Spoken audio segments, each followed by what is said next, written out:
It's the kind of fire that can change the skyline.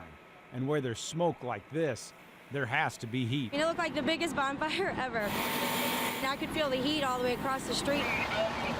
But when St. Louis firefighters attacked this 4-alarm blaze in January, they had to fight fire in ice. Cold weather always makes it harder. Because on a 17-degree day like this one, the water they bring to the fight turns on them. One of the first things we did when we got here was to call salt truck out, because about every third fireman was falling. And equipment can clog in the extreme cold. That tip freezes, you get in there to fight the fire, you open it up and that's frozen. We always flow water. Flowing water doesn't freeze. Moving equipment, working with an axe, using a pipe pole, much more labor intensive, if you will. You use so much energy doing so little. And then somehow firefighters have to figure out how to keep themselves from freezing.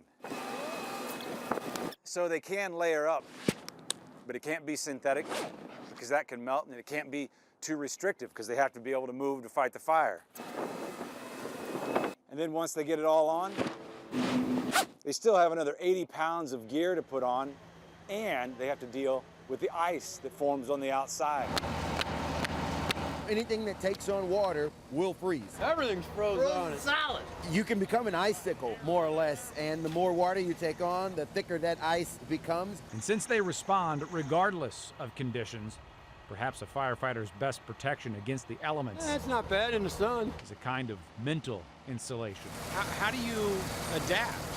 Experience, you know, there are challenges, but I think most firefighters would tell you we look forward to those. Casey Nolan, News Channel 5, on your side.